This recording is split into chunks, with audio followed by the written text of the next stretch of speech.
Baru-baru ni ramai terlepas pandang berita ni yang mana UEM Group Berhad, anak syarikat pada Khazanah Nasional, sayap infrastruktur utama Khazanah ini, anugerahkan kontrak perolehan 5.5 bilion kepada vendor pembekal Bumiputera untuk tempoh atau tahun 2023 sehingga 2025. Lebih 5,500 kalau tak silap syarikat-syarikat Bumiputera terima manfaat secara langsung peluang perniagaan, kontrak, pembangunan kapasiti, penglibatan dalam rantaian industri strategik negara kan. Jadi apa yang UEM Group buat ni antara satu contoh macam mana satu GLC bantu perkasakan ekonomi Bumiputera secara praktikal.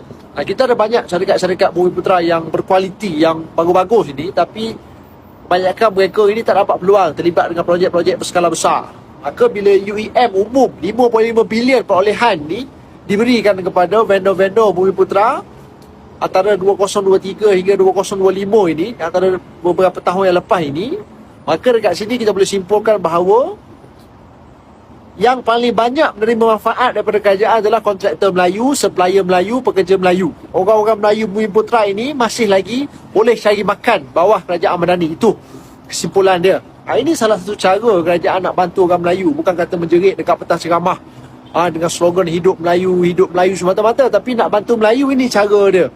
Yang paling menarik yang aku baca tadi, rupa-rupanya Plus Malaysia Berhad telah memperuntukkan 90% mereka punya perolehan kepada vendor Bumiputera. Maksudnya masih ada keyakinan yang sangat tinggi terhadap kemampuan syarikat-syarikat tempatan kita untuk mengurus sektor-sektor kritikal, penyelenggaraan lebuh raya, kejuruteraan, pembinaan operasi teknikal apa semua. Paling penting, UEM Group Berhad ini bukan saja bagi kontrak semata-mata, tak. Bukan kata ambil kontrak tak, habis kat situ.